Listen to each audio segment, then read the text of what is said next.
back to Point of Focus, and today we are discussing mentorship. We're looking at how this generation can go a step forward from where we currently are, and we have these scholars, I should say, in studio with me. So guys, we were talking before on mentorship and the essentials of it. And I mean, Antonio, you mentioned so many important points, with how mentors are important in terms of wisdom that you gain from them through their experience. And Makis, you mentioned some important points as well, especially that, we don't always go to our search web and all of that. But sometimes there are other things, other pertinent factors that add to the development of young people. And we live in a society where young people are currently influenced by media, by their peers, by their environments.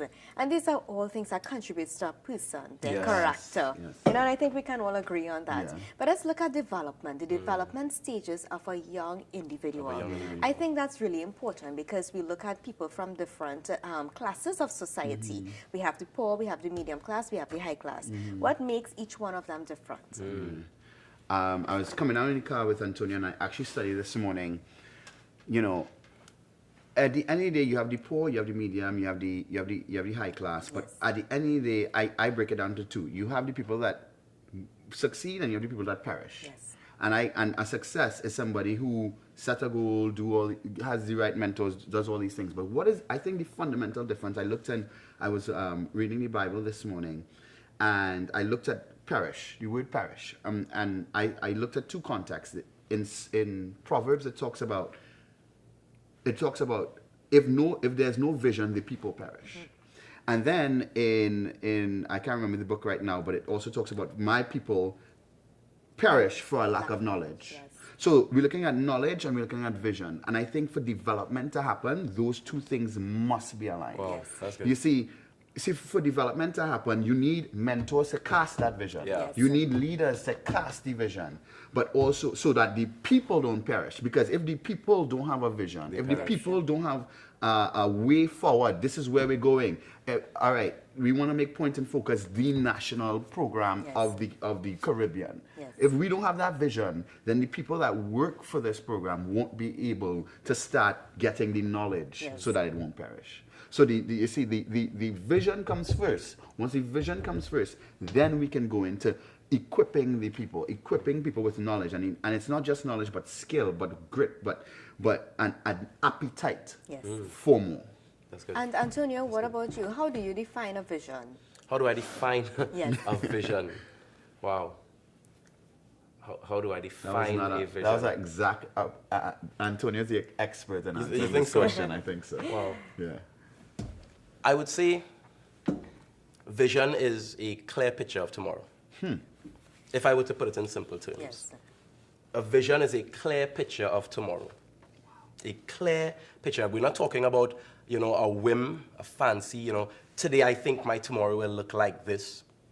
And tomorrow I think my tomorrow will look like that. My vision for my life is a crystal clear picture of tomorrow.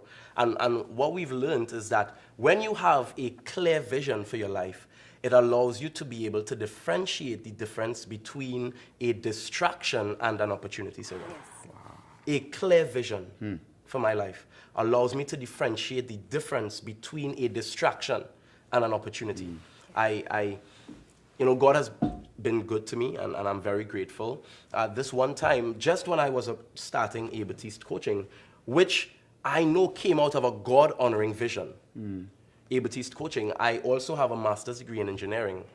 It so happened that a gentleman who leads a large multinational engineering company visited the country, and I had the opportunity to interact with him.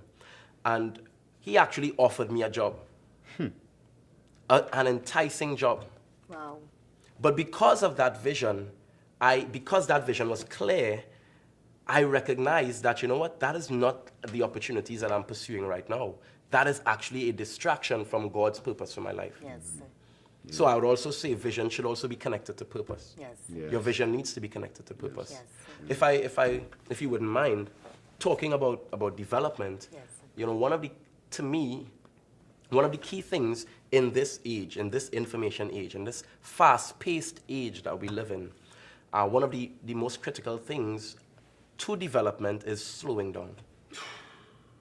It is imperative that we slow down. Yes. It is imperative that we slow down. Important. Yes. So slow down and reflect. Jim Rohn, worldwide philosopher, excellent speaker, says, you know, when we are able to slow down and to think on the things of yesterday, we are able to invest yesterday into tomorrow. Yes. Wow.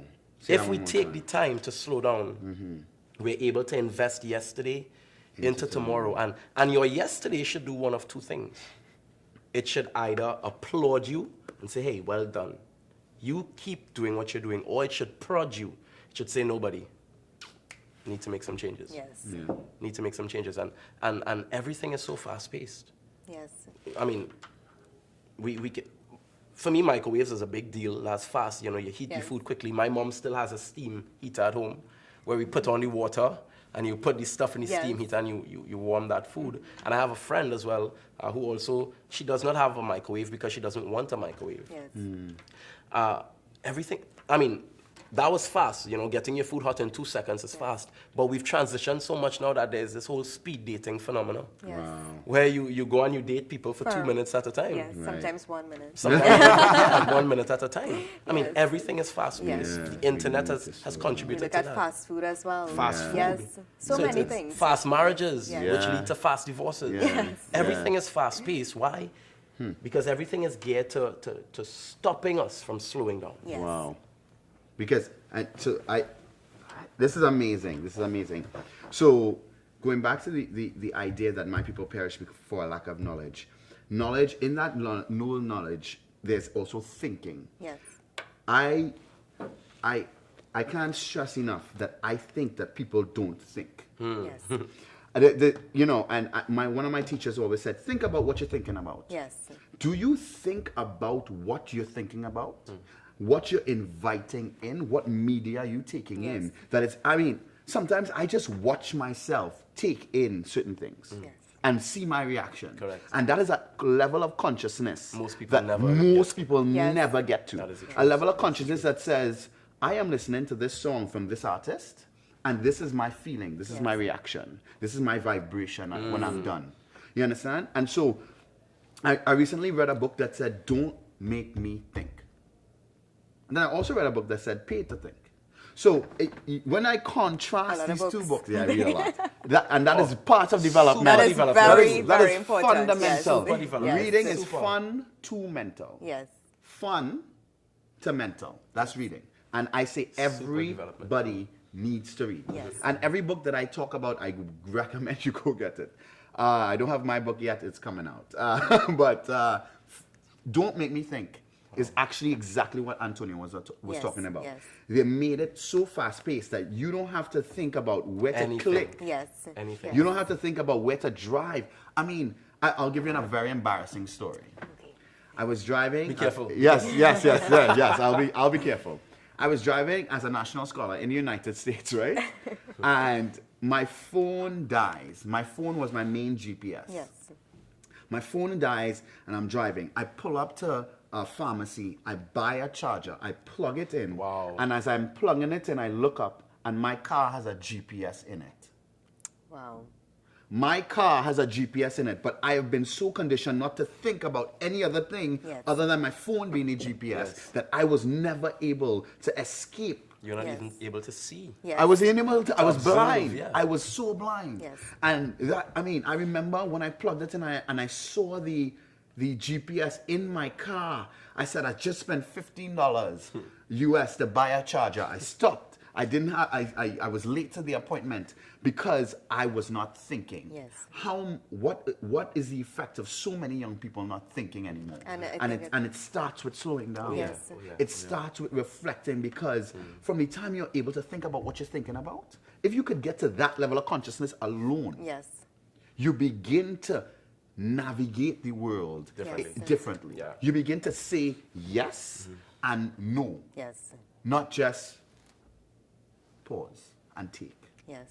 You decide what you're gonna eat, where, think, believe, because you have slowed down. And I think that's a very important point because, you know, everything is thinking for the individual now, that they themselves are limiting themselves. Yes. They are not able to be creative, innovative, all these things. They limit themselves to what the world, how the world defines them. Whatever they say. So I am not Sarah.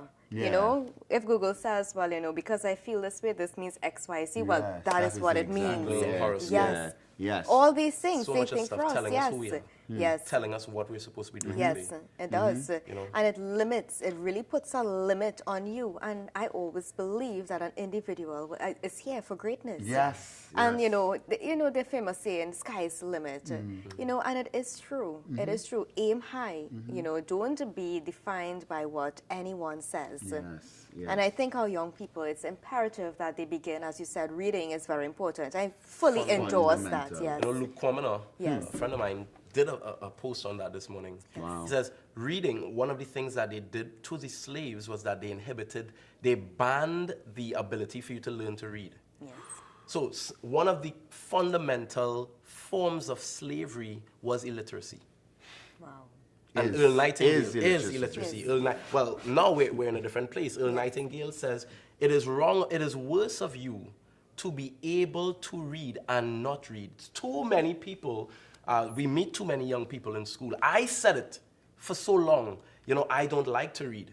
Every single time I said I didn't like to read, I reinforced that feeling and I read less. Yes. Because I read less, I would always miss the mark. And I think that's a very important point. I don't know if time will permit, Yeah. but your words have so much power. Yes. You know, what you say, you attract. What you Yes, think, you yes, attract yes, as well. yes, yeah, And and it's that's- very, you know, there's so much we can discuss yeah, and yeah. so limited, But reading, limited reading. time. If we are to drive Right, a 1 point a home, day. Yes, Is reading. So Reading instead of stuff. saying I do not like reading, I love to I read. love to read. Yeah. Yes. I love to you know, read. encourage it. And start. Embrace it. Just like Antonio, and this is what I was going to ask you too, in terms of how did you start getting into it? Because just like you, I didn't like to read. I'm an engineer. I like numbers. Just give me the picture, and I'm good. Yes. But what I started doing, and just to encourage people who want to start reading, is that I found little articles Yes. on things that I liked. Things that you like, of course. Start with what you like. Yes. Like, and again, that's a consciousness in itself. But start with what you like, and then use what you like to start moving into a habit that you want to create. Yes. So I liked technology. I like to know about 3D printing and drones and all those kind of things. So I started reading those things. Yes. And when I started reading those things, it went to other things, and this suggests this, and this suggests this, and before you know it, you're reading books. Yes. And so start small Yes. Yeah. and read. I think that will help equip the people with knowledge, Yes. and therefore they won't perish. Thank you very much, Makisi. Some Yes, great that's good. advice. That's good What advice. about you, Antonio? Any closing remarks? Sure, closing advice, and I'll close on reading again. Yes. Because we want to drive that home in Yes. terms of if we were to give you a tool today with regards to what is literally inhibiting your growth and development right now, would be your affinity for reading. You know, it was Earl Nightingale again who said, you know, everybody would say they don't like to read. Most people would say they don't like to read. So where should I begin reading? Where should I begin acquiring knowledge? And what Earl recommends, and I want to recommend what Earl recommends. And if you don't know who Earl Nightingale is, you should look him up. Yes. Google him. Google him. YouTube Google Earl him, Nightingale. yes. He's a good person to Google. Yeah. Yes. Good Yeah. person to YouTube. Earl says, you know what? Why not begin with the English language? Why not begin with your language? Why not become a master of your language? Yes. Because he says every single person is going to say to the world who they are the minute they open their mouth. Yes. Amazing vocabulary program that you can begin. You can begin reading or listening to. Yeah. But I want to fully endorse reading. Yes, I Reading. 100%. Well, thank you very much, guys. It was a pleasure having you today on Absolute this pleasure program. being here. And I got so much knowledge from what we spoke about, and I'm hoping that our viewers too as well. And I'm hoping that in the future we can, you know, have you guys come and discuss other topics as well. It'll be my Yes, pleasure. it Yes. will be our pleasure. You're welcome. Yes. So this brings us to the end of the first segment of the show. So let's take a short break, and when we come back, we'll be joined by our second guest. You're watching Point of Focus, and we'll be right back.